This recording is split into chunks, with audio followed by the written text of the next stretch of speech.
Hello guys, in today's video I'm going to show you how to fix when you cannot exit Sims 4 or the loading screen is stuck. So this issue mostly caused by corrupt user files or outdated mods. So just keep in mind that you want to go ahead, if you cannot exit Sims 4, you want to open up your task manager. And this is one way how you can fix this. So right click on your Windows bar here and go to task manager. On Task Manager, you want to find Sims 4 or TS4. So I don't have it right now, but basically once you will find it, you want to go ahead and end the task. You also want to close EA application and EA background service just in case. So this background service.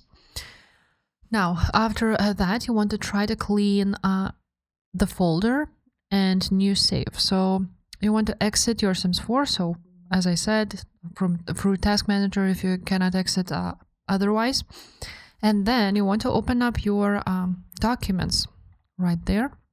And then go to Electronic Arts and then drag this whole new folder to desktop or to somewhere else, whatever. And after that, you want to go ahead and launch the game.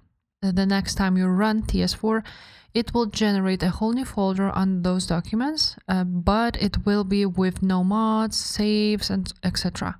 So you want to also reset your game options or settings before making a new save on Sims 4. So you just want to go to your game options on Sims 4 and right there on the menu bar, and just make sure to reset everything how you like it. And one other thing you can try out is run Sims 4 Updater. So it's an alias.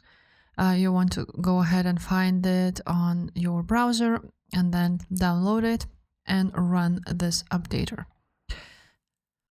Now make sure to leave a like if this guide was useful and if it helped you. And I will see you next time. Bye.